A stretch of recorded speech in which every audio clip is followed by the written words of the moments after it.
Hey, E, put the beat on. Hey, Taylor, you like this joint? Yeah, it'd be hard. Yeah, you sure you like this joint? You would tell me if you didn't, right? Oh yeah, of course. No, this don't go hard. All right, cool. This my man Scotty Pimpin joint. Oh, okay, all right then.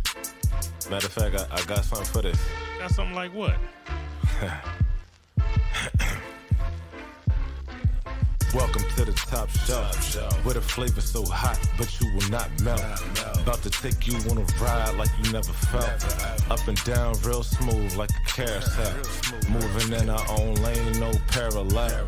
Everybody needs sleep, it's good for your health. If you stuck like Chuck, I might have to help. Cause we talk sports, life, and everything else. It's on a podcast. What's up, ladies and gents? We thank you, as always, for tuning in to S.L.E.E.P, the Sports Life and Everything Else podcast, presented by the Away Team. And coming to you from the top shelf, this is Season 4, Episode 2.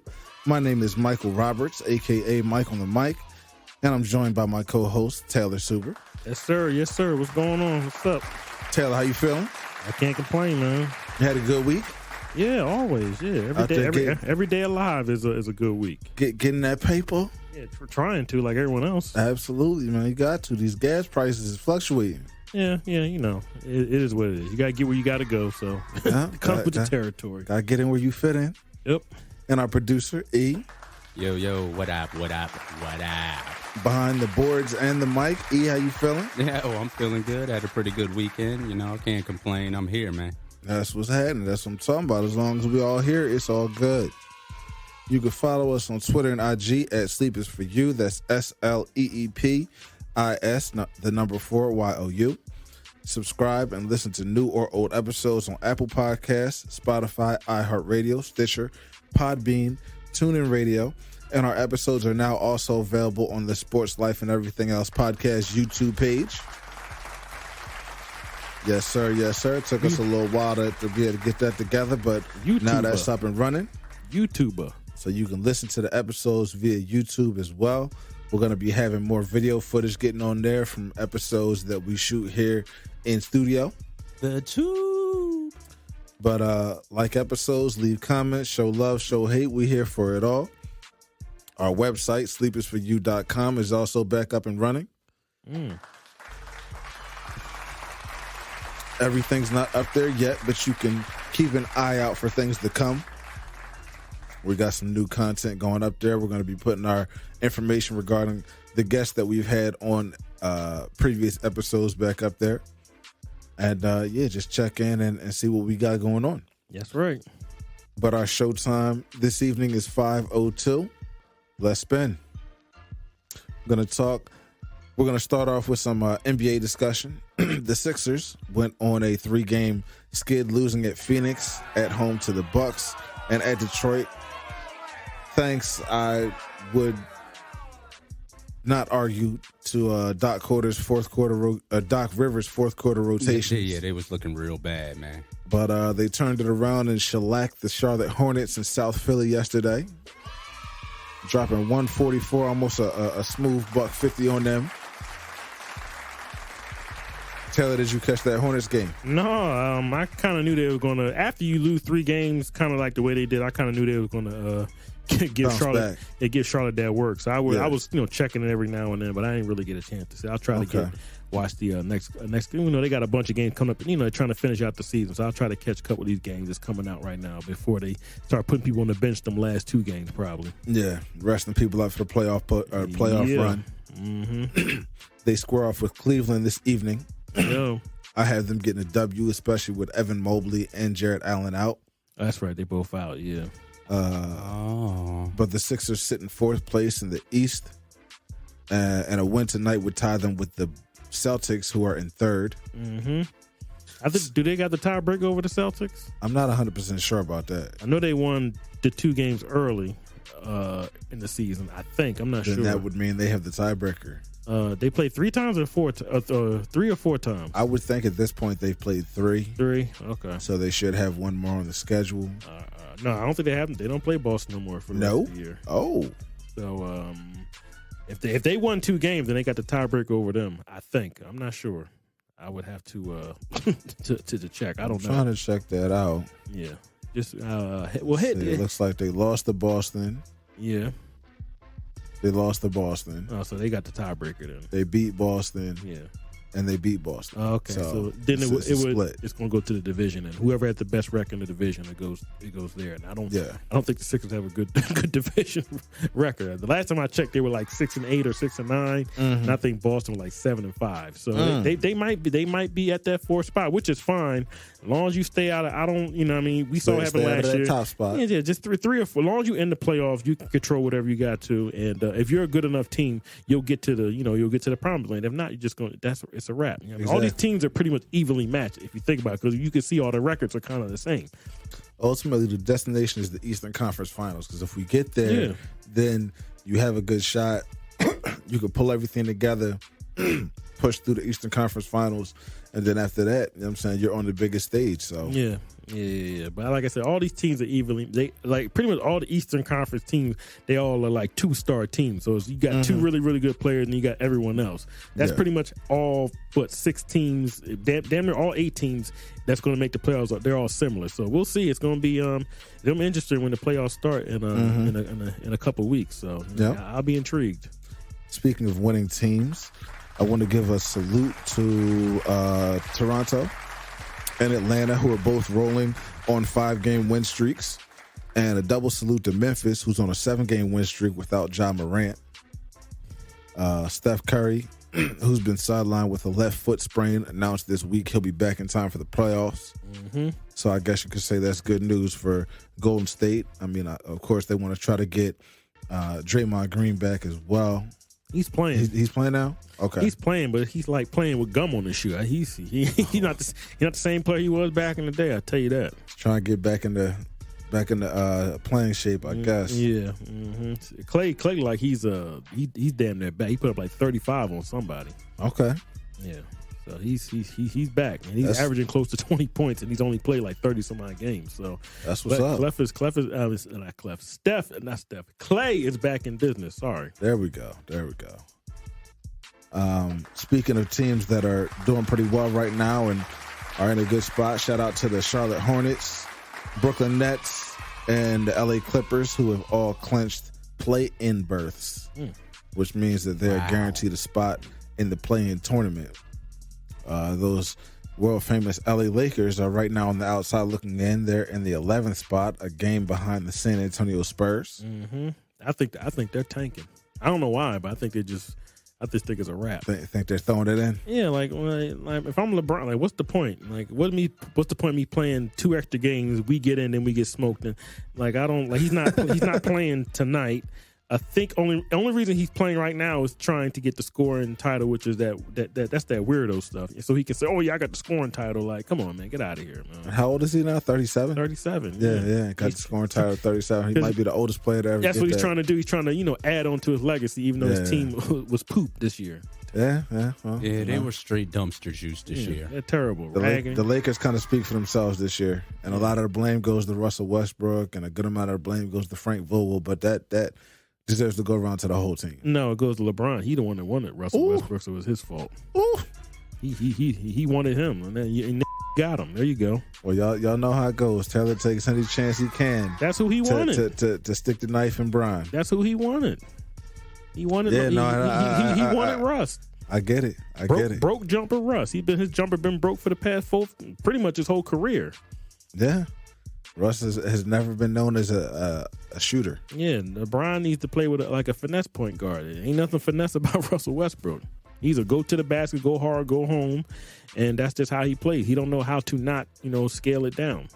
Russ, he grinds it out. Yeah, that's just how he plays. I mean, oh well, you got what you got.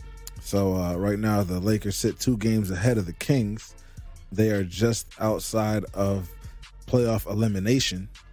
So, we'll see how that plays out over the next week or so. Because they might mess around and get eliminated in the next couple of days. They take a couple more L's. That would be beautiful.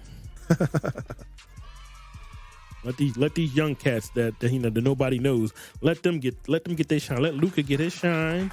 Let Devin Booker. We didn't see LeBron in the receding hairline. We didn't see that. We want to see new. I want to see Jokic. That's what I want to see. I don't want to see LeBron no more. Let the young cats shine. Of course.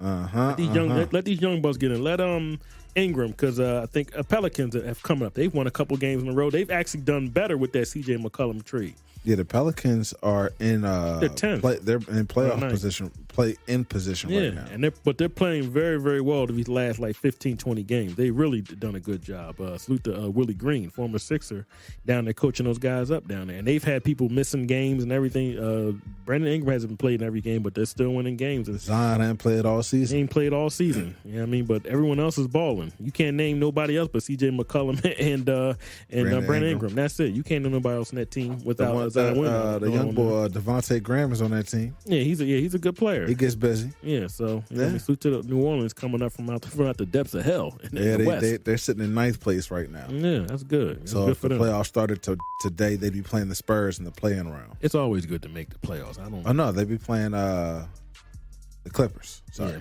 Yeah. Mm-hmm. Anyway, Paul George just came back too. Okay. Good. Salute to PG. Came back and had 35 his first game and they were down 20 some odd points. He came back and won that game. So PG's back. Yeah. That's what's up. Finally getting healthy out in La La Land a little bit for the Clippers. Yeah. Mm-hmm. They're still waiting for Kawhi Leonard to come back, but we're going to see what happens with that situation. Yeah. Mm-hmm. I don't know if he's going to be back this season. At this point, it doesn't really make sense. It's like Ben Simmons coming back and playing. Mm-hmm. But anyway, getting out of direct NBA talk, we're going to move into our first edition of Top 5. And it's going to be top 5 teams we would like to see win a championship.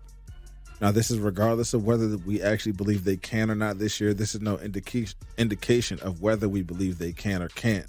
This is just saying teams that we would like to see get a chip this year, if possible. So I'll start off with my number 5.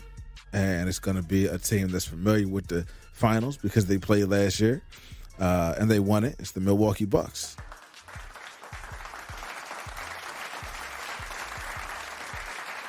Why shouldn't Giannis be able to get a little back-to-back in real quick? I mean, he's on a team, honestly, where he's the superstar. He's surrounded with all-stars not surrounded with all-stars, but he has an all-star in Chris Middleton. Yep. Potential all-star candidate in Drew Holiday at point guard. A guy that really plays well for their team and feeds off the crowd, and Bobby Portis. He already got back-to-back MVPs.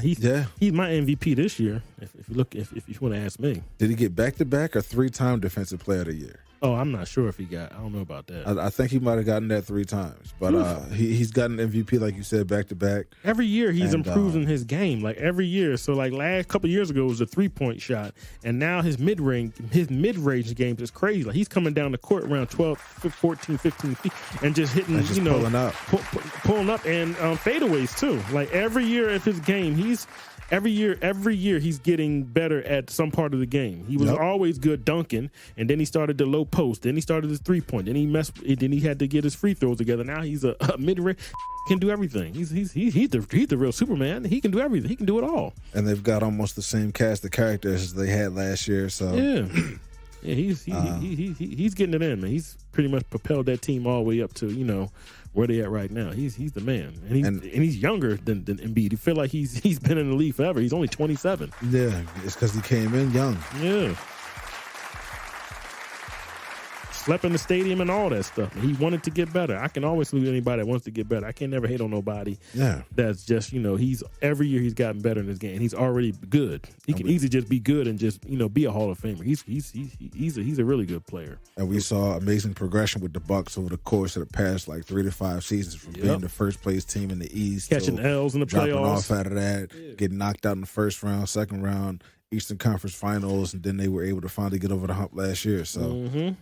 That would be my number 5 team. Number 4, I'm going to take it to a Western Conference team who might not have won a championship in their history. I'm not 100% sure. I know it hasn't happened since I was alive. But the Denver Nuggets. No, they've never won. They were an ABA team, weren't they? Yeah, they're not an original NBA team. They have MVP candidate, or MVP, winner from last year, Jokic, Nikola. And it's possible they might be getting Jamal Murray back. I haven't heard a whole lot of news on that front lately. But if they were able to get him back in time for the playoffs and he was fresh and he was ready to go, a la, a Kyrie Irving who sat out for a good part of the season, but once they called him to plan them away games, Kyrie was cooking. So, depending on how his rehab has gone, if he comes back, he would be a very welcomed addition to the team. But the Denver Nuggets, I just like what they are putting together as a team out there with Coach Michael Malone. He's a pretty good coach, and they've had some postseason success in the past couple of years. They just haven't been able to get to that ultimate prize. Mike Malone got Boogie Cousins back, who has been shipped all around like a prostitute in Vegas, and now he's back. He's actually playing very well. He's getting it in, man. Yeah, did Taylor just compare Boogie Cousins to a prostitute in Vegas? He's been passed around from the Lakers to Golden State to Houston to who did he play with earlier this year? He played with Milwaukee. He's been on all these teams the past 2 years, and now he's back with his original coach that coached him in Sacramento. Ooh. He's back. He's getting it in. You know, he's actually he's healthy. He's somebody coming off the bench, doing very, very well. You know, I can see him getting a nice little contract, coming up. Maybe not what he was supposed to get years ago, but I can see somebody sign. He's still only 31 or 32 years old. He can help a team. He's done real well since he's been on that squad. Absolutely. Yeah. Number 3 on my list is the other team that was in the finals last year that came up short. That's the Phoenix Suns. I'd kind of like to see them get a ring. You know what I'm saying? See the young man, Devin Booker and DeAndre Ayton and Cam Johnson. They have a really young team. Yeah. And Mikal Bridges campaign, see them get a ring. And, of course, the old vet that Taylor loves to hate, Chris Paul. I'd like to see him get a ring. Yeah, that's why they're not on my list. Do they still have Dario Saric? I know he got hurt. Is he on the injured list or something like that? I'm pretty sure they do still have Saric. I think he's injured. Like I remember he got hurt last year during the playoffs. Okay, so he's probably out for the season. Yeah, because he got hurt in game 1 or game 2 or something like that. Yeah, maybe it's during the Western Conference final. Yeah, so. Yeah. Plus, Monty Williams, as we all know, is a great coach. I would like to see him get his recognition. They were right there on the doorstep last year and just forgot the keys. But shout out to the Phoenix Suns. That's my number 3 team. Number 2 on my list is the Memphis Grizzlies. They're playing hot right now.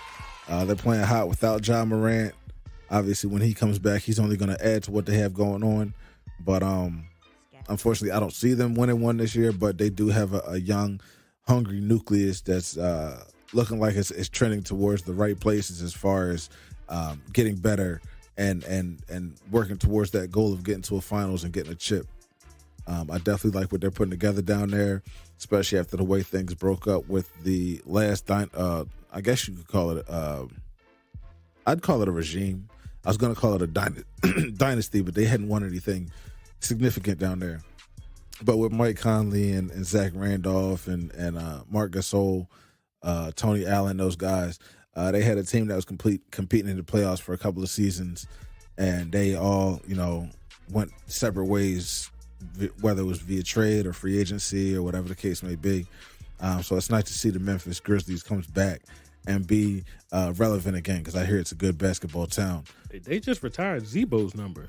Okay. Maybe a couple months ago. I think that's so. Beautiful. Yeah, I saw something. He was on like a king's throne or something like that. I think they retired his number. Okay. Remember, he was finished before he got there, and he got there and he made, he did what he did there, and they got them to the playoffs. Yeah, he was considered finished after he left the Knicks, and he turned it up, found something for a couple of seasons. He was in his 30s. He was putting in that work. So, so yeah. We'll see about Memphis. We'll see. Absolutely. And I'll finish up my top 5 with my number 1 team on the list, which should come as no surprise to anybody, but it's the hometown Philadelphia Sixers. I don't necessarily think this year is going to be the year for them either, just because they don't have enough chemistry. They don't have enough continuity. They can show it in spurts, but it has to be sustained over a long period of time to win consistently in 7-game series. And I just don't see it from them right now. But luckily, they were able to finally get rid of that Ben Simmons situation. They brought in a great talent in James Harden, who's been working pretty well with what we have here in Philly. Well, yeah, that's my number one team. I would like to see them win a chip. I would love to see that parade down Broad Street. I'd be able to actually attend that. I didn't go to the Eagles parade because it was too cold outside, and I was not freezing for that. But there was plenty of people out there, so they didn't miss me. And I just love to give a quick honorable mention to the Golden State Warriors. I was appreciative of those Golden State years when they were winning finals and getting to finals, and I liked what they did as a team. So, if they could get back to that state and get Steph and Clay, 1 or 2 more rings, I wouldn't be mad at that either. But I'm swinging over to Taylor, and Taylor, you can give us your top 5 teams you'd like to see win an NBA championship. Well, I'll just piggyback off of that. I would like to see Golden State win again, so they're my number 5 team. I mean, okay, I like Jordan Poole. Gary Payton Jr. he done found something down there. He's coming off the bench, but of course it's Steph and Clay. That's the main. The 2 light skinned brothers in the struggle. They getting it in down there. So I would like to see Steph get back healthy. I would like to see Cake Soap the Draymond Green get his stuff together. You know what I mean? I just something with him is just not all the way. It's not all the way there. So but. As long as if Steph can get back and it's going to the defenses are going to not be able to press on him like that. They're going to either at the back up or be up in his face, and that's going to leave people wide open. You can't double Steph because Clay's going to kill you. So and then that Jordan Poole, he's shooting about 15 to 23s a game. Like he's just pulling triggers out there. Like that young man's he's a good player. So and then we didn't even talk about Andrew Wiggins, who's having a renaissance season, playing defensively on both sides of the ball. So yeah, I would like to see Golden State but try to get 1 or 2 more. If Steph gets 5 rings, then I don't want to hear nobody talk about no LeBron James no more in the top because he won on his watch. MJ wasn't letting nobody win on his watch. So. No, that's right. Yeah, MJ wasn't giving up. Number 4. I don't know this team. I just like this team, even though they got smacked up by the Sixers yesterday. I like Charlotte's team, man. They got like a nice young team. I like Lonzo Ball, man. He's gotten better. I saw him just jacking up threes a couple nights ago from 30 feet. I said, damn, young man, you that ball. You know what I mean? So he got a commercial with his pops. I started cracking up when I saw it. I just like young Lonzo. Is it Lonzo? I'll be getting their names. Yeah, Lonzo. Okay, I got to make sure I'm saying, because all their names are alike, but Lonzo Ball and that whole team, Bridges is really playing well. PJ Washington's playing well. I just like the Terry Rozier. He's playing very well. I think they just got Gordon Hayward back. That's a good team. I don't think they have enough to win this year, but I would like to see them progress over the next 2-3 years or so. They got a nice little solid foundation down there. But as soon as Ball got down there, I think they were in the play-in last year, and then now I think they're around 6 or 7. I mean, did you say they clinched the play-in? The Charlotte Hornets, they clinched the play. All right, so they're in the playoff contention. So I like what they've done over the past couple years. Need a little bit more, maybe another rebounder down there, and they'll be cool. So I would like to see Charlotte, come up in the next couple of years. Yeah, they working. Yeah. Number 3, I'm gonna go to the New Orleans. We talked about the New Orleans Pelicans. I don't know what's going on with Zion Williamson. He don't want to play down there, but the team is actually, like I said, they don't have too many people down there that we know about, but they've coming up out of the bottom of the West, and they've gotten themselves to the playoffs. You got to play. You have to win consecutive game back to back to back to back. It's not like win here, lose, win. They had to win 6 or 7 games in a row just to get up to where they at right now. So I like what the Pelicans are doing down there. I like Willie Green. He's a good coach down there. I like what he's doing. Those young fellas down there. Ingram, we already said him. You already said Graham. I mean, and CJ McCollum, who's basically, I think he's playing 1 and 2. So I like what they're doing down there. And what's his name? Jackson Hayes. That's his name. He's got like a center. Yep. Yeah, they got a nice little squad down there. And they got do they got Valanciunas down there? Yeah, they do. They traded for Jonas Valanciunas last year. Yeah, I like that squad. So I would like to see New Orleans Pelicans When get into the playoffs and maybe win the championship. Shout out to Nolan. Yeah. Number 2. This is my dark horse. I can't really put Denver in number 2 because I don't know about Jamal Murray, so I had to replace them with Dallas. I like what Dallas is doing. Luka Doncic he's a killer, man. He can hurt some people's feelings in the playoffs this year. He's gotten this, 3-point he always took a lot of 3-point, but he was always a low percentage shoot. But he's gotten his 3-pointers up. He's lost a little bit of that baby fat too. But he's getting it in, man. I like what Luka Doncic is doing, man. He's cooking cats, and once he played with Porzingis, he said, "I don't like this guy. I don't want to play with him. It didn't matter. He's white, and I don't want him around. I don't want him on the team." And they shipped him up out of there, got him back Dinwiddie, another guard, and also what's my man's name? Brunson from Villanova. Jalen Brunson. Finney Smith, undrafted guy. He plays pretty tough. I like that team, man. I like how that team gets it in down there. Hopefully, maybe they get Tim Hardaway Jr. back. I'm not sure, but I like what Dallas has done down there. And Jason Kidd, Jason Kidd's always been a good coach. I think he gets a bad rap, but he's a good, solid coach. You know what I mean? So he's doing what he's kind of letting those guys just play. He's not over coaching those guys down there. So Dallas is about to win 50 games. They literally they were like 7th or 8th for a little while. They're like the 3rd seeded team. You know what I mean? They can easily go to number 2 if I think so, but they passed Golden State. They passed a couple teams. They passed Dallas. They're a solid team. You know what I mean? So I think if I'm Phoenix, I would be watching out for those cats. They're a really good team. Dallas is not far from being right there. Yeah. But number 1, I'll put some respect on Milwaukee Bucks. I would like to see them win back-to-back. Yeah. Chill. I would like to see Milwaukee win back-to-back. You know what I mean? Like I said, Giannis is. I'm saluting that young man. He's. If you have a kid that want to play basketball, they should be looking up to that man. He's the man. And every time he gets around people that's older than him, he always gives them respect. He don't like, now I'm better. He was giving AI respect. You know what I mean? At the 75, and he was like in awe when he saw AI. AI's 6 foot tall. He's almost 7 foot. He was in awe. He's like, yo, man, you're the reason why I play basketball. So I like Giannis. I like how he's humble. I like how he carries himself, and he's dedicated to that Milwaukee. I remember a couple of years people told me, oh, he's going to leave and go to Miami. He said, I'm not going nowhere. This team took a chance on me, and they wanted me to, they basically said, like, yo, you're our guy. We want to build a team around you. They got rid of Jabari Parker and Tobias Harris and all these cats to let him be the center of that team. And he's pretty much, he's that guy. He was sleeping he had a condo, I think, near the stadium. He was sleeping in the gym at the stadium because he was trying to get better. Like, you don't get, and they were like, they didn't even know. He didn't tell them. They just like, yo, Giannis is here at 6. He's always here early. And they found out he was staying there overnight. That kid wants to be great. So I like people that want to be great and they don't like the opportunity, pass. So I like how Giannis is, I just like his character. He's a good dude. 27 years old, already a damn near Hall of Fame already made the All-75 team, and he still wants to get better. A lot of teams like, oh, I'm good. I'm good with my one championship. He wants to be one of the best to ever play. So yeah. I like how Giannis carries himself. He's a good, and he's like you say, he's 6'10", 6'11". He's a very humble dude. So that's my number 1 team. You see how I left the Sixers out. I did see how you left the Sixers out, man. No love for the home team. I don't think I like the Sixers anymore. Ooh, all right. I think I might have to start hating on them. Oh my God. I don't know. It's just something about the team. I think that James Harden. The James Harden, it started off good, but I think I'm getting back to hating on James Harden again.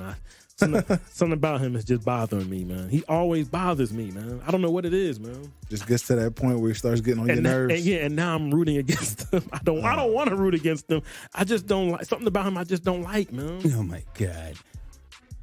One of these days, you're going to have to explain to me what this thing about players is that you just don't like. He's just weird, man. Me and him got the same birthday, but I just don't like that Negro, man. I just don't like him, man. I don't know what it is, man. I don't know, man. Maybe someone thinks you're weird. Yeah, I'm definitely weird. Yeah, I'm definitely weird. I'm definitely a hater, but I don't know, man.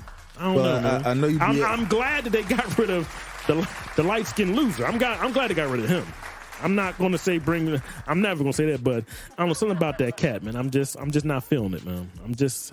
I've never been a James Harden guy. I just never have been. Well, without putting your business in exact locations out here, I know you be out here in these streets. What if you should happen to run into James Harden in an after-hours establishment? I don't go to after-hours establishments. Yeah, I don't. Those are old. That's the old me. Oh, no more. Yeah. I'm too old to be in the after-hours. That's right. Gas too high to be after hours somewhere. You be after on the street. Yeah, be out there. I'm not going out in these after hours putting on dollars like him. That's not my thing. Never really was my thing. I mean, that's what you do, then that's what's up. But I be in the house chilling, watching a Peacock and Amazon. I don't be in the streets like that. I got you. Well, I'll retract my last question. Yeah, I don't. Yeah, something about James Harden is just not. I don't know. When I look at him, I just see. I just don't see somebody that wants to do what they got to do. Like, I don't see what I see in Giannis. Like, Giannis wants to win. I look at James Harden, I'm just looking, I'm going to get paid no matter what. He just wants to play. Yeah, I I just don't see it. Like, a lot of the guys, you see it in them. I don't see it in him. Okay. It. That's what it is. The IT. It. Well, I can't argue that because there's definitely something in Giannis that is nowhere near present in James Harden. Yeah. It's just every time I look at Giannis, he's determined. He's yelling in people's faces. Like he's trying to punk people out there. Like, I like that. And he's playing close to 45 minutes a game. That's a lot of minutes for that big guy. And he's getting it in. Every year I look at him, he's getting bigger. He's huge, man. Some big shoulders. I said, damn. No. He's a huge ball. Like you already big. How you getting bigger? Like, damn, man. Playing, you don't even have to play center. He plays center sometimes. He's a wrecking ball. So before we move on, I have to send a big shout to the Kansas Jayhawks and the North Carolina Tar Heels men's basketball teams for advancing to the national championship game Monday night over Villanova and Duke yesterday. Oh, listen, you know this is Nova land out here, right? Yeah. I do know we're in Ardmore. We're in the next town over from Nova. This is Nova, and if you could have seen the sadness, because we got 2 bars on the block, so the sadness as they were leaving in defeat. Like, I mean, come on, they number one dude got. What he had, the Achilles, right? Yeah, he tore his Achilles or ACL, one of those things last week. So they were already behind 8 ball. And going against Kansas, oh my God. Yeah. There was no chance. But, it was a valiant effort, I guess. I did not catch the Villanova game, but I did catch the better part of the Duke, North Carolina game, and it was a fight. I heard that was a good game. It was a good game. I was colleged out. I didn't even watch the Villanova game. I already knew what time it was. Ooh. I just put on some Hulu. Called it a day. Yeah. Shout out to Hulu. If you need somebody to carry sponsorship for Hulu, we here. Sports Life and Everything Else podcast. Holla at us. So getting out of the basketball, we're going to get into a little bit of NFL because there was some news made this week when there were some playoff OT rules that were changed. Damn time. Which pretty much stipulates now that once you get into the playoffs, if you go into OT, both teams are assured a possession with the ball. I'm not exactly sure how that shakes out as far as scoring goes. I guess if the first team gets the ball and scores in any way, the next team gets the ball, and if they don't score, then they lose. What the NFL? What are we playing ball in the streets right now? You know how you just make up rules as you go after you lose. Wait a minute, we win by 3. Like, it's just every year they're changing the rules. I'm thanking God that it's just for the playoffs. So if you so happen to go into overtime in playoffs, you have to go. You score first, another team gets a chance to score a touchdown. Then I don't know what happens after that. Is it just it's goofy? Yeah, it's just all over the place. So the second team, so the other team have to score, like what? Because let's just say the other team scores a touchdown. Does the other team get another? Like, what do we? I don't understand. Like if one team, if the first team gets the ball, they score a field goal. Second team comes back, they score a touchdown.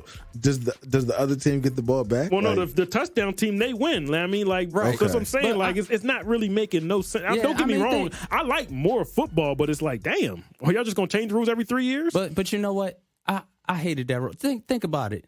What if you had basketball overtime and whoever won the tip off and then scored first won. That would be freaking whack. That's that would true. be goofy. So basically, it all depends on a coin toss. Like because if you score first, you know what you got. If the team scores a touchdown, you know because you lost the toss, you have to score a touchdown. Yep. So do you go for 2? Like as I'm saying, like I don't know what it is. Like you go for 2 and then you lose the 2, and then like I'm saying, because what if you're tied up 7? You won the overtime 7-7. What happens? I guess the original team that scored first gets the ball back and they get a chance to score again. But then what happens after that? If you worried about the game being prolonged, then make it 3-minute quarters. They ain't gonna do that for overtime. Make it short.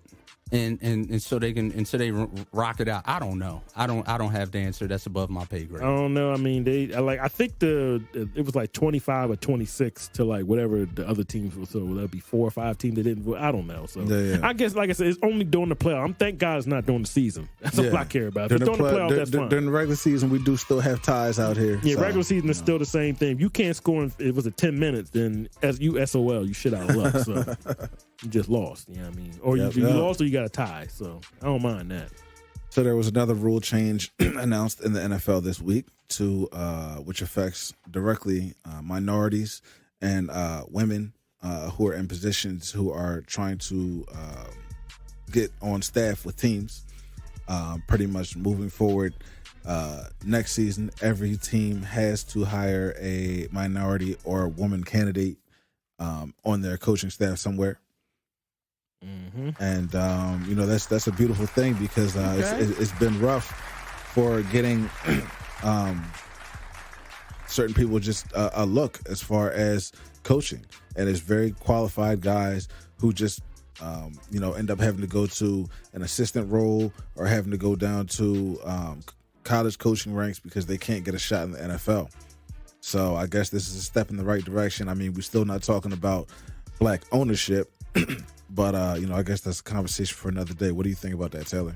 Hey, come on, we already got 34 white guys. Let's make you come on the team and just be the equipment manager coach. Come on, this was what we gonna token hires now. I mean, it's cute. You know what I mean, but I don't know. I don't like when they make you do. I think that's corny. When it's forced. Yeah, like some of these teams, you don't have to do that. Like a lot of these teams, they have 4 or 5 black guys on the team. I mean, so now you have to force people to have black people on the team. I mean, I guess it's get the greater good, but I don't know. It's kind of crazy that you got to make teams hire a brother or a Hispanic or a woman. That's just weird to me. But that's just my opinion.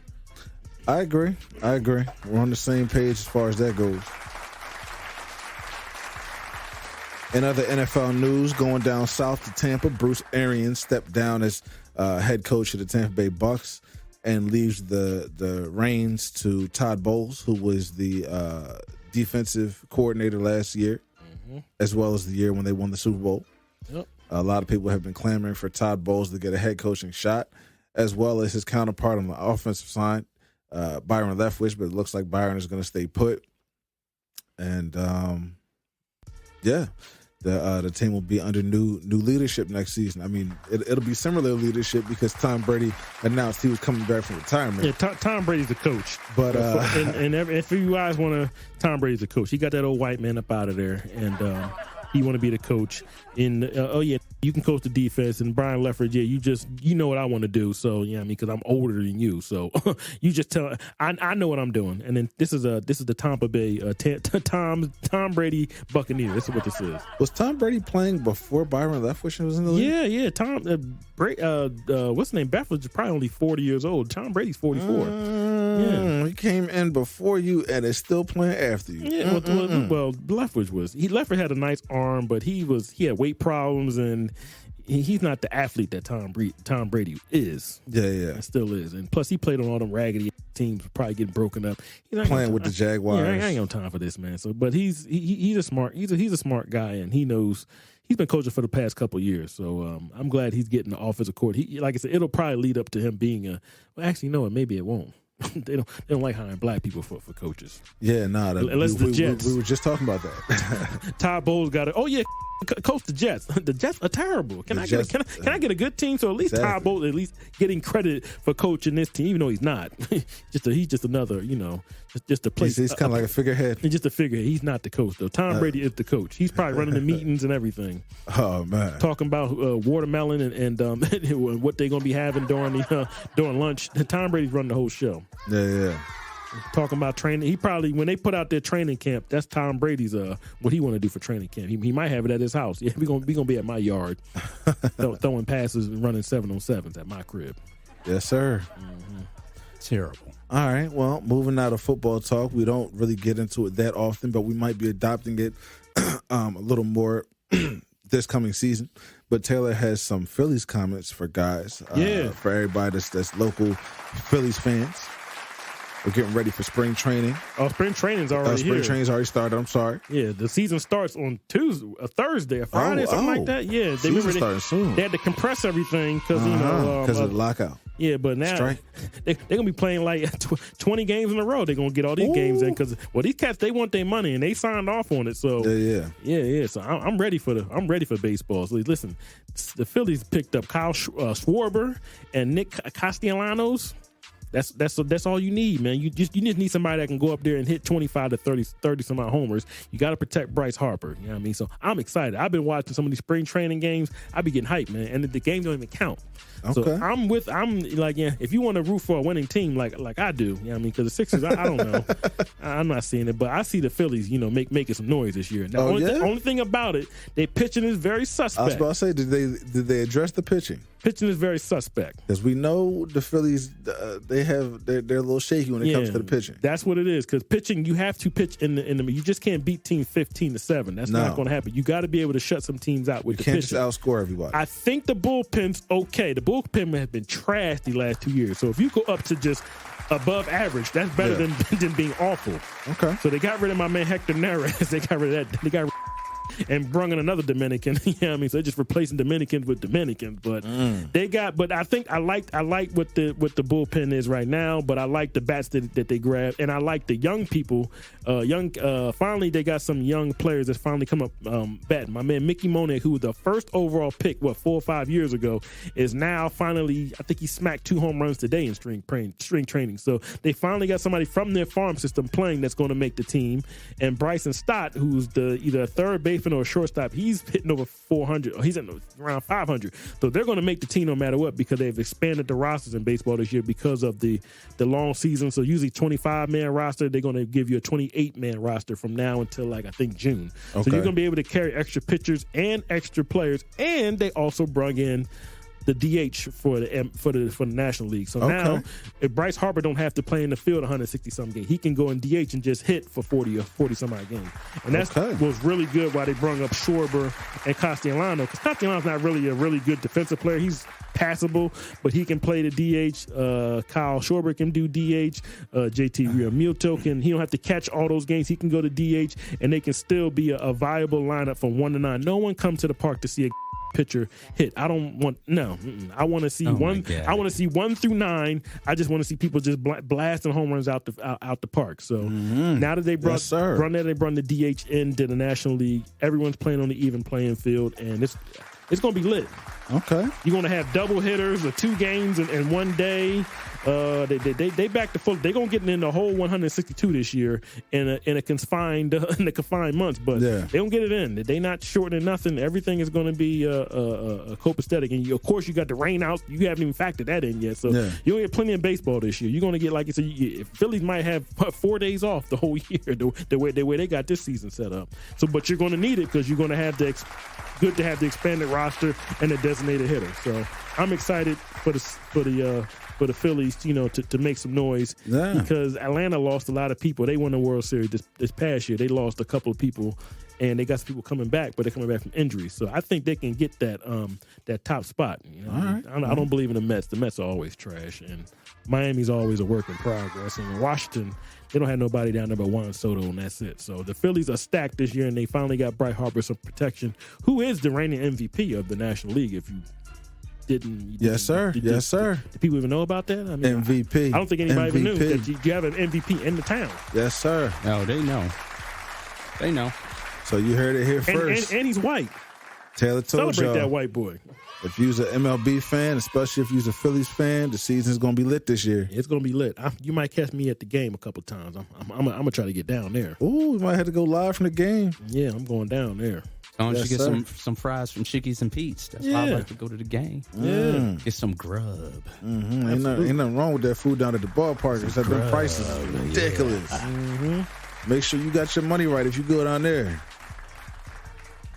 At Citizens Bank Park, they jumping in your pockets. Yes, they are. So we're going to move on to a segment that we actually started last season. Our last episode before we went away, we had an addition to this, but it's called Know Me in 90. And this week we're going to be doing it with Taylor. So just to remind y'all again, Know Me in 90 is a quick fire, rapid fire question and answer between myself and whoever it is that we're asking the questions of. I So get this to week ask it'll you be what Taylor. I want to ask you. Yeah. Another week, Taylor might ask me, and we might throw a monkey in the wrench, and 1 week ask E. There we go. But we just want our listeners to get to know us better, learn more about us, and that'll help us connect more. So, E, you got that clock? Of course. All right. So if you're ready, we can start it in 5, 4, 3, 2, 1. All right, Taylor. Yes, sir. If you could have any job right now instead of what you do, what would it be? Probably on like the computer, not doing nothing. And if I make a whole lot of money, I can just be on the computer. Okay. You know what I mean? Making, some type of, a lot of people are on the computer right now making, 6 figures. Getting that bread. Yeah, getting fat. Oh, well, the NFT, there you go. Yeah. And anything where I'm sitting down in front of the computer making some money, that'd be beautiful. All right, bet. Number 2, What is one of your favorite books? One of my favorite books. Oh man. One of my favorite books is always, I got 2. I'll put the book, well, he's going to have to bleep me, by Dick Gregory, and of course the autobiography of Malcolm X. Okay. Yeah, those are my 2 favorite books. Okay. Who inspires you right now? Who inspires me right now? Me. Okay. Yeah, I'm obsessed with myself. Anybody other than the man in the mirror? I'm trying to think who. No one really. I don't know. No one really on TV I like people, but I'm always gonna be inspired by myself. I'm always trying to be better than me. It's kind of hard. It's hard for me to look at somebody like I want to be like him. That's never been in my mind since I was a little kid. I respect that. Yeah. Your favorite place to vacation? Oh, you know what that's it. That's the Dominican, brother. Dominican is once you get to hook up, somebody takes care of you and treat you like family. Hey, is there any other place to go? You know what I mean? So you said Dominican Republic? Yeah, they love to treat me. They treat me good. They pick me up from the airport and tell me to stay away from places. That's the place where I like to go. Absolutely, yes. Okay. Any number 2 on that list? Number 2, where do I like to go? Besides there, Is that our 90 seconds? Yeah, 90 seconds is up. Okay, we're done. So just a number 2 place you like to go on vacation, Taylor? A good question. Martha's Vineyard. That's a dope place. I haven't been in a while. Okay. Martha's Vineyard's dope. You know what? I got a question for you, T. Go What's ahead. up?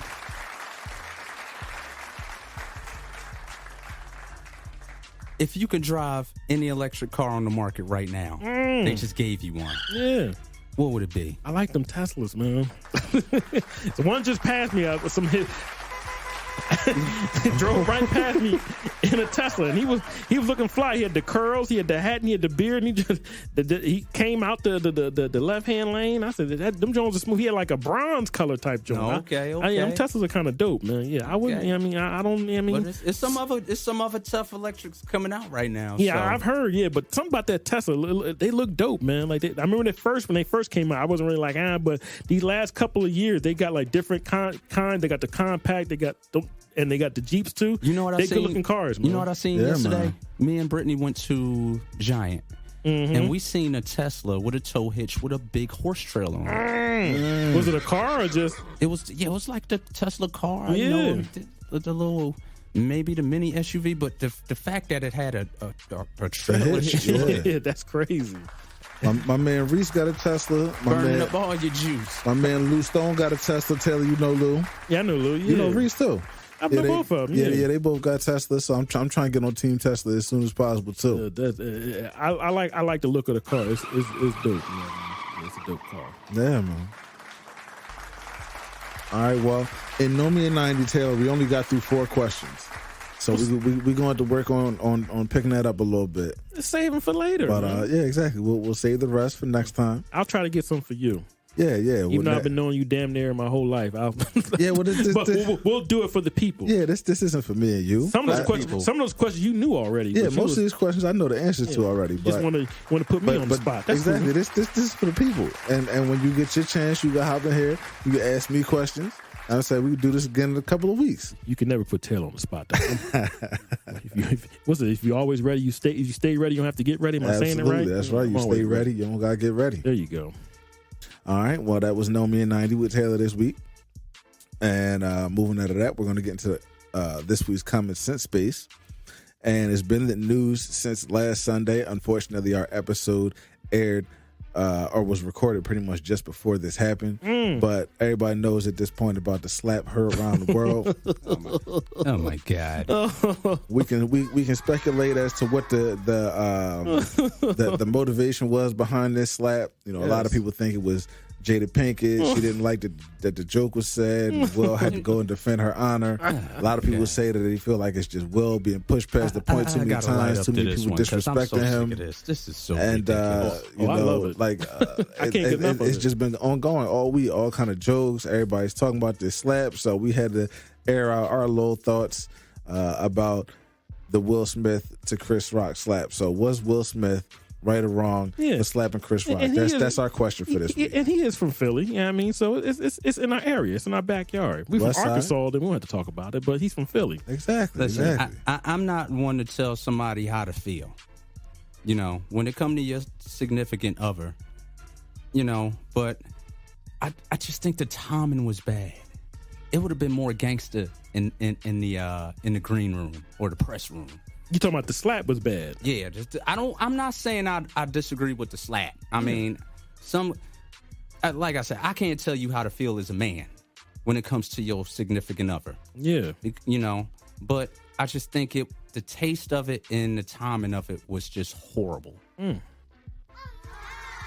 I mean, if you're asking me if Will Smith was right or wrong for slapping Chris Rock, I gotta say he was wrong because he just shouldn't have did that on that stage.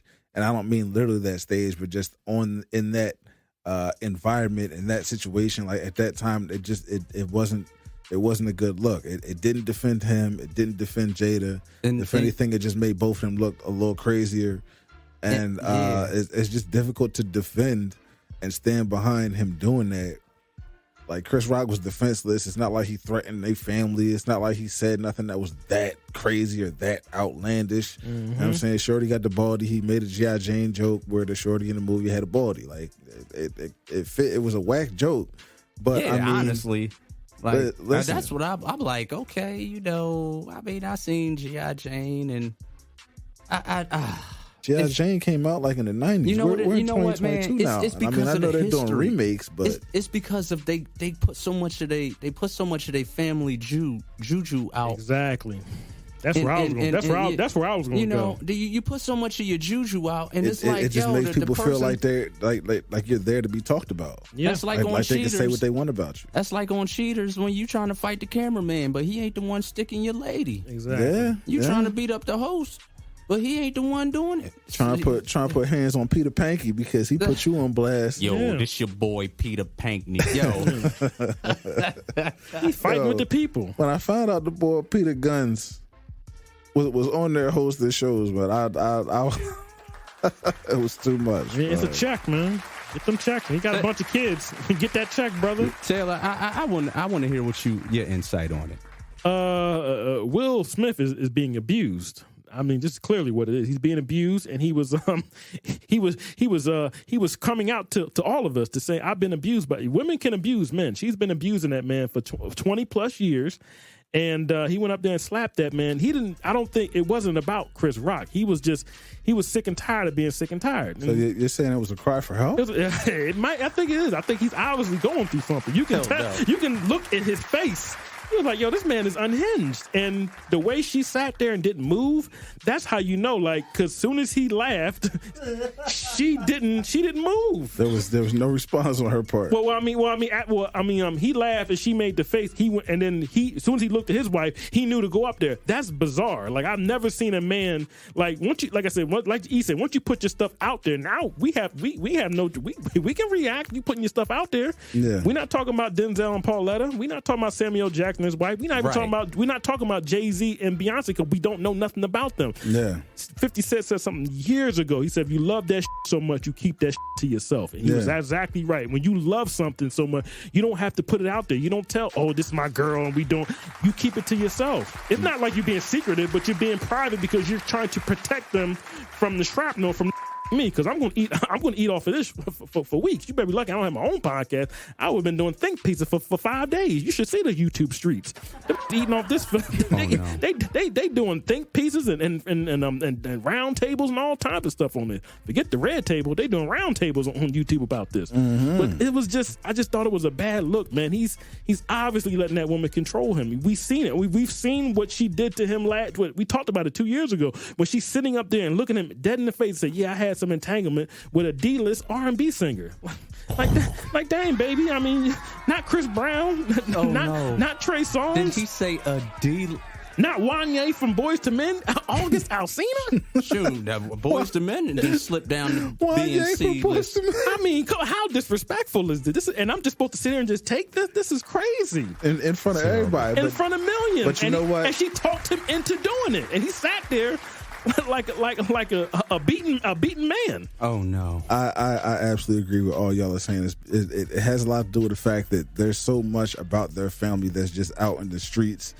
It just gives people the room to feel like they can comment on it. They can say what they want. They can make jokes about you. They can say this, that about your family, and it's ill because there's two sides to the coin. There's the side that says that you coming out and sharing things about yourself and about your personal life and struggles and things you go through that we did not ask for, that it helps people, that empowers people, that helps people to know that they're not the only ones that's going through certain things.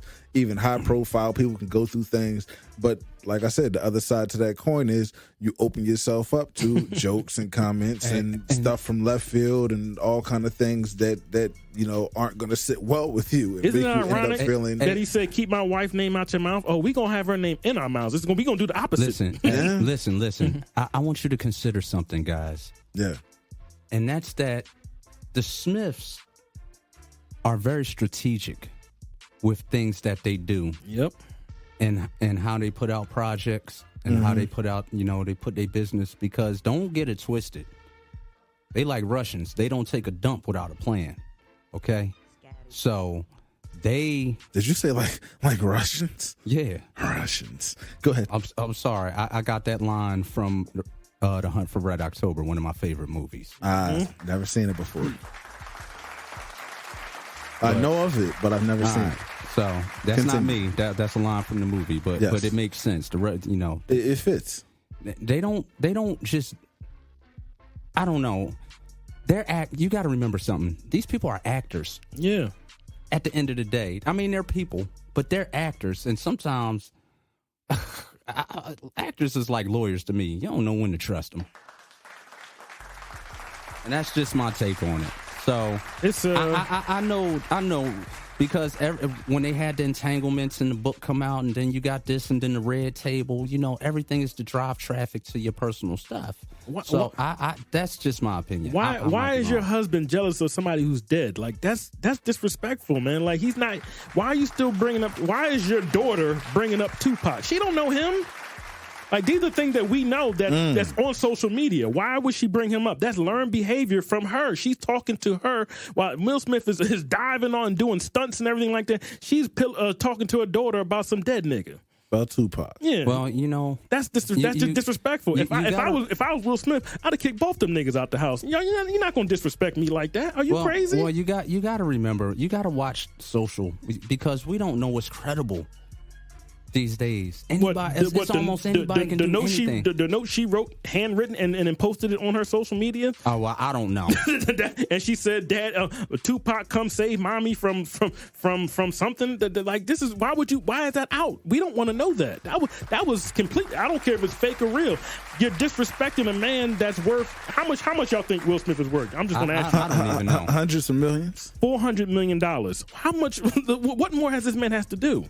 He's worth $400 million, $500 million. Well, this man is worth a whole lot of money. Don't they all have their own money anyway?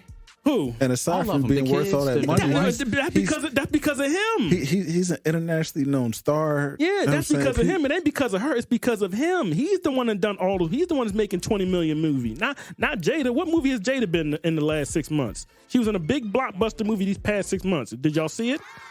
Do you know what it was? No. She was in the Matrix. You didn't even know. That's what I'm saying. Y'all don't care about Jada. Exactly. Oh, exactly. So I just exposed her. I didn't see the Matrix yet. I just exposed her. I forgot. Exactly, I forgot. But Will Smith, we know Will Smith was in King Richard. We knew that. We knew Will Smith was doing Bad Boys 2 years ago, and now he's doing Bad Boys, the sequel, and now that's in limbo right now. Yeah. Why is he? I would never ever put myself in a position where I'm putting my livelihood on the line for a person that don't respect me. That's all I'm saying. A lot of guys are doing that. I'm not bashing them. If you got a good girl, you got to stay with her. But as soon as he stood up, she should have grabbed his arms and said, "No, sit your down, and we gonna handle this little." After the Oscar, we'll run down on him. We know where you're gonna be at. That's a real woman because she cares about you. It's not about her. It's not about you. What makes you so special that you can't get these? I can't get these jokes off on you. She wasn't catching no nominations for Oscars. Yeah, she's not catching. She'll never get no nominations. She's jealous of him. She's jealous that was about him. She looks at Will. He was there for that. She looks at Will. She don't look at him like how we look at him. We respect that man, and she don't look at him like that. I don't know why. That's something that she's got to learn about herself. But it's just disrespectful, man. That's all I saw. I just saw somebody being disrespected, and he disrespects another comedian. That's his job. That's his job. You sit on that front row, you gonna get this smoke. I'm sorry. You know what it is when if you know that Chris Rock gonna be there, he probably gonna say something about us, baby. You know what I mean? Do you even want to come? You know what I mean? Oh no, I'm gonna be there. And then she said that she was cool with her bald head, but as soon as Chris Rock said what he says, you put the stink face to you. But I bet you Ricky Gervais makes that joke. You're laughing like a coon. I know it. I know what it is. There's something to say to black people, but if a white man says it to him, it's a little bit better. So there's a whole lot of layers to this whole thing. It's a lot of racial stuff. It's a lot of all types of the masculine and feminine. It's just crazy, man. I just saw a man just literally just said, I can't take this no more. He tried, he's a good man. He doesn't want to, divorce her because he went through what he went through with his father. I've read some of that in his book about his father leaving his mother, and he resented his father. So he doesn't want to make that same thing happen again in his life. But after that note was on, I'd have kicked her, and y'all got to go. We've got plenty of white people out here, white celebrities that have abandoned kids. Tom Cruise, Tom Brady. We don't mess with. They've abandoned their kids and the woman, and going on and had a whole new life. And they don't say nothing about them. Caitlyn, what's my man name? Bruce Jenner. He abandoned some kids. We don't even talk about them. But everyone loves them. He can abandon them too. Hey, listen, man, I ain't messing with them no more. Jaden, you can pick, but I'll just get me a new family, and they're gonna respect me.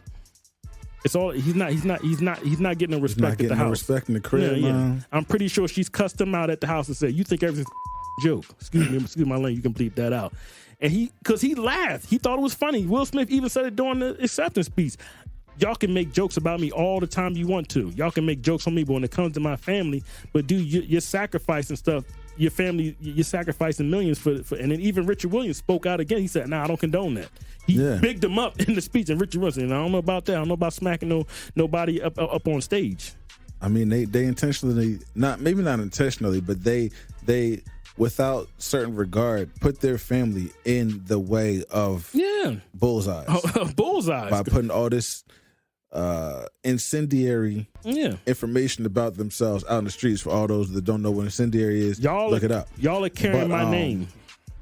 Listen, man, it's a rough situation. It's me. It's the reason why y'all making money is because of me. It ain't because y'all done went off. If my name is, take off them red bottom and get up out my house. How about that? And see what you can do without me, because I've just accosted you. Get on out in them streets. Go out and you can make all the YouTube videos about me all you want to. You're not gonna be disrespecting me up in my house. For all the ladies that's listening right now, if it's one thing that your man absolutely needs, if you love your man, if you want to be with your man, respect your man, you want everything to be cool, give my man respect. So support him. Look at LeBron James' wife. She got $35 million sitting on the table. She just goes on social media. She don't do that. She stays behind the scenes and supports her man. Anything That's all comes she out, do. They come together as a united front and a team, and they handle that together. Savannah could have said, "You know what? I want to be in Space Jam too." She didn't do that. She know that her man is the provider for that family and they 3 kids. And nothing wrong with sitting back and just providing for your man. Why are you hating on that man? That was that man's night, and you can't take. I mean, I just thought it was weird. And he man. ruined it for Quest. Quest love from Philly. Yeah. Like, yo, I've been watching Samuel since Jungle Fever. Who? Oh, yeah, Samuel Samuel Jackson. Jackson got a Lifetime Achievement Award or something like that, didn't he? Okay. Yeah, but what do we know? Because all they put up is Will Smith. Well, that's all they're talking about. And then they'll put a picture of Quest holding his award. And, like, yo, that's why I said it was sometimes, B get on me about that. Like, I don't care what's happening. You got to think before you make a move. And you got and being professional is putting them emotions to the side no matter what, and it's not easy for everybody to do. But E, I don't even know your girl, but I know if you was about to, she would. No, E, we not doing that tonight. We gonna go home. She'll stop you. First of all, my girl can handle her damn self. Exactly. Because she going to dress you. She gonna say, "Hey, hold up, peasy." What so you talking to? I ain't even got to worry about that. Exactly. If she cool, calm. If she has to say something, then it's one thing, and then I know when I have to step in. Yeah. But you just got to know your spouse, man. Yeah. Yep. Yeah, I just thought it was. I keep saying the word. It was inappropriate, man. I'm sorry, man. I like Will. That's my guy. All right. Well, we had him on the list for the actors, but I just thought it was inappropriate. Let's move on because we talked about it, but I feel you, man. That was. I just thought it was corny, man. Like, it just made the black man look so bad, and I don't care what you say. You remember me what I said, and then the whole time I didn't say nothing about race. I just said from man to man to woman. It's just it was a joke, but you don't go up there and just double down and disrespect. I don't like that. And with the smack, that was just crazy, man. I just thought it was corny. I would never do that to someone else. I wouldn't. I can't do that. I can't down someone else and then be screaming because someone else. Come on, man. Like it's a joke. This man is a comedian. This is what he do. Yep. You know someone else makes that joke. Amy Schumer make that joke. You're not going to react the same way. You saw Chris Rock and you was mad about something he did 4, 5, 6 years ago. That's his job. That's his job as a comedian, to make jokes, to make you feel squeamish, to make you laugh. The joke wasn't even that good. You remember the last one wasn't even that loud. He said, ha, ha, ha. Oh. So my man walked up on stage and walked off stage like John Shaft. Well, to move on from that, without really moving on from that, we're going to get into our second edition of Top 5, which is Top 5 movie slaps. Yeah. And this is people that were slapped behind the camera. It was in the script. Well, maybe not necessarily in the script. In front of the camera. In front of the camera. I'm sorry. Yeah. So these are slaps that in most cases were set up. Yeah. In movies. Or TV shows. Or TV shows, yeah. So at number 5 on my list, I have a TV show slap. It happened more than one time. But it always was responded with funny moments after that, and that's Marlon Wayans or Marlon Williams slapping Pops and the Wayans brothers. Pops getting too excited, too amped up about something. And Marlon felt like he had to slap him back to reality. And Pop's next response usually was to reach for his waistband and start loosening up that belt. Did you see Deshaun Wayans, Chris Rock? Yeah, from years back when he was making the Chris Rock jokes and got dipped on. I cried. It was it was Deshaun Wayans. His impersonator of Chris Rock was always great. It's just he sounds just like him. Hey man, spot on. A lot of ladies in here tonight. He sounds just like him. It was hilarious, man. I'm glad that came back up. So number 4 on my list, I'm gonna take it to a movie that came out years ago. Back in, I think, the 60s or 70s. But it was Don Corleone slapping Johnny Fontaine in The Godfather. Johnny was a little upset because he was getting passed up on a roll. Where's your manhood? Huh? He was explaining his situation to the Don, and the Don slapped sparks out his face. He zapped him, He slapped a couple people in that movie. Yeah. I remember that slap, though. Lord, but I'm pretty sure anybody who's seen that movie should remember that part. Mm-hmm. Number 3 on my list is a little underrated. It didn't come to me until a while, but I remembered it. It was in Harlem Nights, and it was when Phil Cantone slapped Tommy Smalls when he was sitting in the seat after he knocked him out in the elevator and dragged him into his own apartment. And then killed him. Yeah, that was it for Tommy Smalls. And slit his throat. You shot my brother, man. You broke my nose, man. So number 2 on my list, I'm gonna take it back to TV.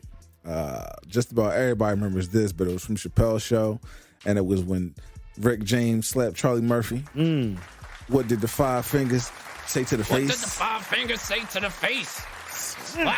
And the funniest part about that to me was when he said, "What did the 5 fingers say to the face?" The look on Charlie Murphy's face after he asked him that question, he was like, "What? Why are you asking me that?" Before he could even figure it out, slap. I love the word joke. What did the 5 fingers say to the face? What? Slap. He had the braids, with the balls in them, and the Jones was moving. He looked crazy. The wardrobe was crazy. Like, they would just be extra with it. Like, we don't care. Donald Rollins in the background, not saying nothing. Like, it was crazy, man. Yo, could you imagine being on the set of Chappelle's show? I would have been laughing. How do you even? I would have been able to control myself. The Jam and Jerome Jerry curl juice that was coming out of his head. Oh my God! It was crazy. You remember when he was doing the dance? Yo, stop, Charlie Murphy! Like, stop it, man. That was cold blooded. I don't want to get off the slap, but my favorite forever is going to be when he was Yoda. Molest children. Oh yeah, I remember Yoda that. did not disappear. I will. And I'm going to finish up the list with my number 1 slap, and this is one of my favorite movies. In my opinion, it's underrated. A lot of people think it's silly or it's stupid, but it was I Spy, starring Eddie Murphy, and Kelly Robinson is the character he played, and he slapped Cedric Mills in the middle of the ring. He told him the slap was coming. They was sort of warming up for a boxing fight they would be having in a couple of days, and he slapped the hell out that man. And that was my number 1 on my top 5 movie slaps. So I'll get it over to Taylor, and Taylor can tell y'all what he got for his. Oh man, this was actually tough for and me. By the way, Taylor, we was talking about this over the weekend, and Taylor said he had a list about 35 slaps he could pick from. I might have to do 5, and I might have to do some honorable mentions, or I'll do it after Ease. And then, but number 5 is when Martin Lawrence and Tim Robbins got slapped and Nothing to Lose by Big Mama. Lord Jesus, came in late over the mustard. Well, I'm talking about the first slap when they came to the house. Oh, yeah. And he said, "Mama, Mama." And she just looked at him, didn't even say, and just gave him a backhand. I said, "Oh, my God." He said, "Don't talk back to your mother like that." He said, "What you slap me for?" Because you just here with him. She slapped Martin like 3 times. Yep. Backhand him and then gave him 2 front ones. You keep on hitting me. Why you keep on hitting me, though? Me, Mama. I can't believe that. When I first saw him, I couldn't stop laughing. That was so, because that face on her, she looked so upset, man. Like, it was crazy. He probably went out during the day, came back all late. Yeah, he did. He was out there today because he was robbing my man for his truck. Yeah, man. Number 4. Come on, man. How can you gonna forget Purple Rain? Prince got the hell slapped out of him by his father. Slapped that to the ground after he was fighting with his mama. That was a vicious slap. Come on, Clarence Williams III. You don't slap Prince like that? Well, wait a second. Didn't Prince slap Apollonia? I think he did. He did. He slapped her. He slapped the earring off of her. Yeah, he did. Yeah. He learned it from his father. And I love Apollonia. Oh my God. When my mama used to make us run out the room before she jumped into the lake. Oh yeah, of course. Oh my God. You can't. I mean, come on, Purple Rain. Purple Rain's a classic, man. Slapped the hell out of Prince, man. I don't know if anybody can slap Prince like that. He slapped him to the ground. I heard Prince mutter a scream. Shoot. Put hands on that man. He slapped a song into him. Didn't he go write a song after that? I think, yeah, he did, yeah. Slapped inspiration into that man. Number 3, I thought this was going to be on Mikey's list. I mean, when Scarface slapped his sister in the club. in front of Manolo. Lord have mercy. In the bathroom. That was crazy. In the bathroom. That was crazy, man. In the bathroom. Total disrespect, man. He had no respect for his sister. Like, she can't date nobody. Like, dang, brother. Like, I understand we out in the streets and we in Miami, we doing what we gotta do, but dang, she just can't do nothing. Like, hey, man, who is that guy? Hey, man, just be careful with that guy. You're a grown woman, but she wasn't like she was she wasn't like 17. Sister, I'm not defending Tony, but he did try to take her to the bathroom. Yeah. I mean, that's what they was doing at the time. Yeah, don't get it wrong. I digress. He was grabbing her. Yeah, however, but he didn't have to slap your sister like that. Yeah, his sister was about to be jumping the walls in that store. That was crazy. He slapped the hell out of her, man. Lord Jesus, Tony. Oh man. What was that? That was number 3, or was that number 2? I'm pretty sure that was number 3. I thought that was number 2. I don't know. I don't have any numbers. All right, tell her. Yeah. Number 2 is a personal favorite of mine. This is from Teenage Mutant Ninja Turtles 1990 when the Foot member slapped the shit out of April O'Neil in the subway. You said the what? The Foot. Remember, that was the Foot. The guys with the mask on. They were called the Foot. Remember? Foot soldiers. Yeah. Put his hand up and slap the shit out. I said, damn. Where are we going? Slap that white woman. Put hands on April O'Neil. Yeah, and then of course, Raphael came out and saved her, but he slapped the crap out. He slapped the shit out of her, man. Damn, man, he slapped that white woman like that. Damn, that was crazy. This is a message from Master Shredder. She said, "What? Blow, slapped it." And my number 1, it involves Charlie Murphy, but it also involves Kevin Hart and Paper Soldiers. Lord Jesus, put the water in his hand.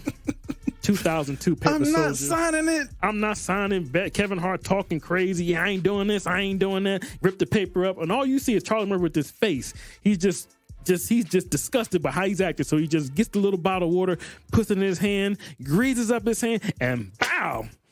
And Kevin Hart just starts crying and signed that paperwork. And he was sucking up that wind and slapped the hell out that man. That was one of the best slaps I've ever seen in my life. That's one of the ones they slap you so hard you can't feel the side of your face. Kevin Hart was gangster and then came to a little weenie when he came back. He was crying. And he was like, I'm gonna do this right now, right in front of you. Right. So when you go back to your cell, you can't talk about what you would have did or how you could have did, because I want you to know you couldn't have did nothing. I was like, damn, slap out of Kevin Hart. Lord have mercy. Yeah, that's one of the memorable slaps I remember. That was crazy. So it involves Charlie Murphy, but he was doing the slapping. Paper Soldiers, classic. Yes, that's my number 1 slap. Paper Soldiers. Okay, that's a good one. Yeah. That's a memorable one. I can just watch that scene and just laugh. It's hilarious. All right, so no honorable mentions you want to throw in? That's it for your slaps? Oh, wait, no, I'm sorry. He wanted to get a couple in first. No, I don't even have a couple.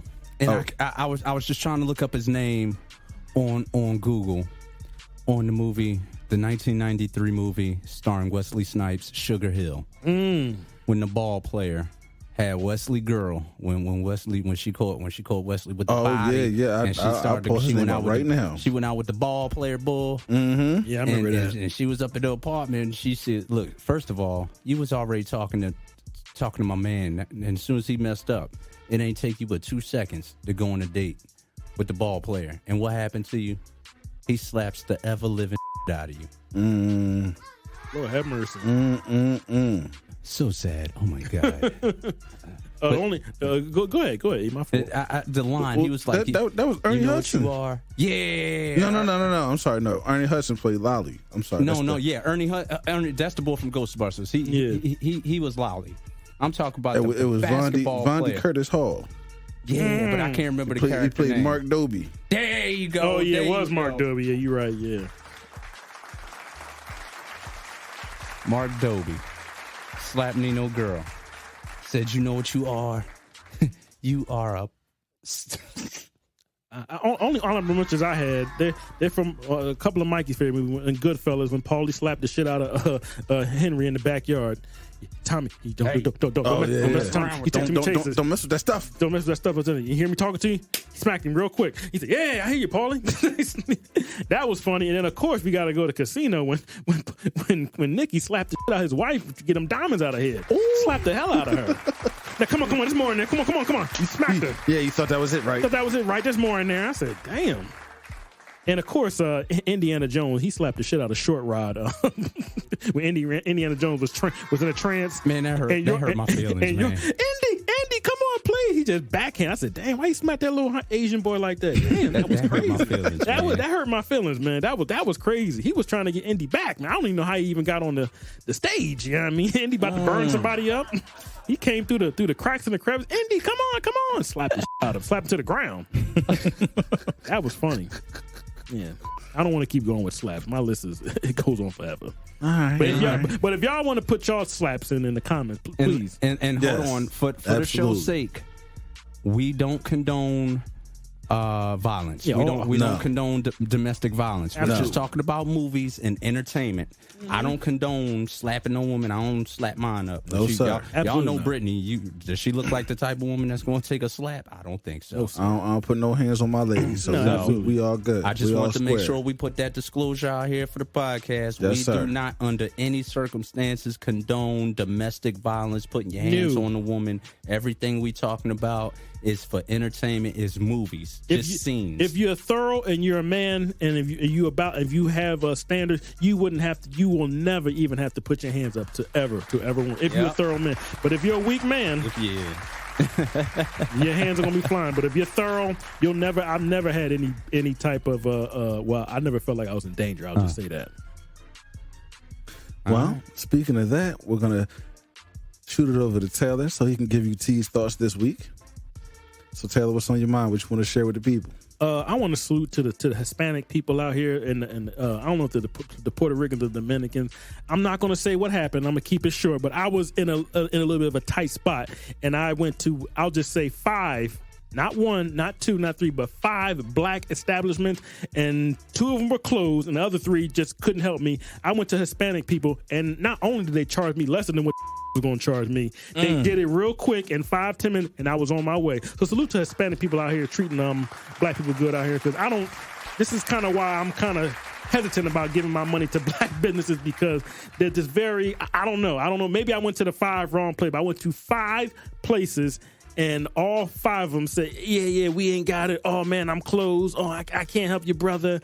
And then I go to Hispanic. Oh, yeah, come on, Poppy. Come right here. Back here. And they helped me out. And within 5-10 minutes, and told me, and I gave him a tip. He said, no, you keep that, Pop. And then that was it. So salute to the Hispanic people out here helping Taylor. I was in a tight spot a couple weeks ago. Let me just ask you. And they helped me out. I'm not going to say what establishment was at and what kind of establishment it was, but they helped me out. That's the main thing. They helped me out. I'm not putting out where I was at. You can't tell us whether it was car problems or not? No, it wasn't. I'm not going to say what it was, but I went to 5 black establishments within a 2 or 3 mile radius, and they all... couldn't help you. Yeah, I was tight. When I drove up, I was tight. I went to Poppy. I said, let me go to Poppy. Poppy helped me out. It was nothing. I tell you one thing, every time I got a flat tire. Now, you see, we got a shop next door to me. That man would just sit there and try to charge you $200-$300 to fix a tire. Oh, I can't get the nut off. Yeah. I can't get the bolts off. Go down North Philly. But no, I ain't even got to go down North Philly. I just shoot right up here, Parkside, Drive. Yep. And guess what? Poppy done hooked me up with these terrible Philadelphia streets where your tires don't last more than a year. He always got my back. Shout out to the Pop up there. Poppy will give you a pat on the back, give you a Kool-Aid smile, everything. He'll make you feel like you Mark Anthony. You know what I mean? Just always treat you with respect. Make you feel better about what happened to your wheels. I went to 5 establishments, and one establishment almost got bit by a dog. It was I just can't. I was very, very agitated that day. You're lucky y'all didn't have me on that and then came in here. I'd have been giving out free smoke and giving out locations, but it was a while to go back. And I just, you know what I mean, salute to the Hispanic. That's all I got to say. Salute to the Hispanic brother out here helping people, just because, you know, they know what it is to where they come from, to come up here and just have a job. They know what it is. We got some up here.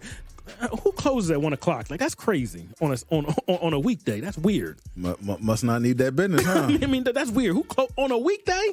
1 o'clock you close? Did you open? It might be a weed spot. Might be a front.